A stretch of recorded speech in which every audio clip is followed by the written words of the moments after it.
Today we're going to bring JUNNUJ outlet cover power strip flat plug, and then a very thin connection. If you guys could see, this is about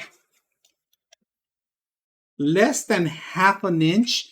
Actually, this is thinner than my actual phone. If you guys could see, it's a lot thinner than my actual phone.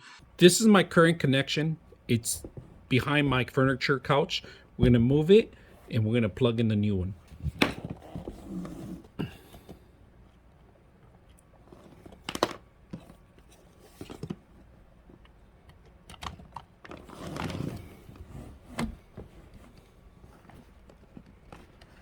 Easily fits behind furniture, desks, and bed. This is neatless and fashionable. Hides all the ugly plugs and wires. I have 3 outlets, 2 USBs type A, and it's a 1200 surge protector. Hope you guys enjoy the video. 99.6 of you are not subscribers in my channel. I hope that the content helps you out and that you find it very useful.